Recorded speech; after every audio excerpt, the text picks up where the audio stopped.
Universitas Bosowa, Unibos, kembali mencetak dua guru besar baru, yakni Profesor Dr. Insinyur Agus Salim STMSI dalam bidang ilmu perencanaan wilayah dan kota dengan kepakaran sistem transportasi berbasis energi terbarukan, serta Profesor Dr. Muhlis Ruslan SEMSI dalam bidang ilmu manajemen yang fokus pada kelembagaan dan produktivitas usaha ekonomi.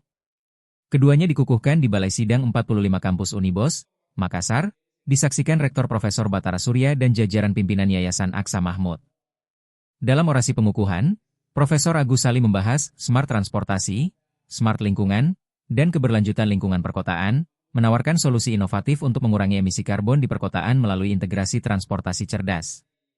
Sementara Profesor Muhlis Ruslan menyampaikan orasi, pertumbuhan ekonomi, perspektif implementasi kelembagaan ekonomi yang efektif berkelanjutan, yang menekankan pentingnya struktur kelembagaan yang adaptif dalam mendukung pertumbuhan ekonomi inklusif.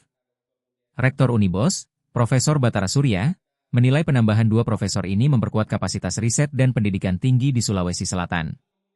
Unibos tidak berhenti di sini. Dua profesor baru akan dikukuhkan, seiring rencana pengembangan program doktoral, S3, baru seperti administrasi publik dan pendidikan dasar. Kami ingin menjadi pusat rujukan akademik di Indonesia Timur, kata Profesor Batara.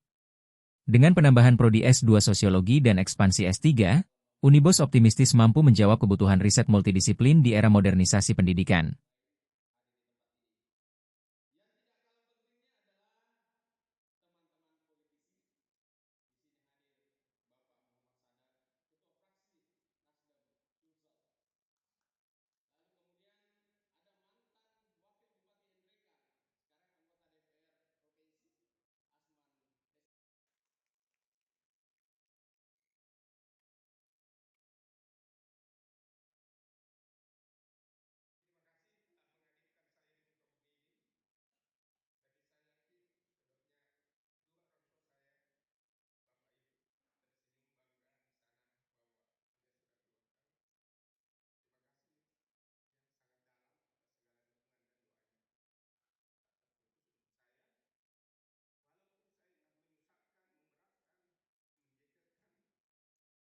Download Tribun X sekarang, menghadirkan lokal menjadi Indonesia.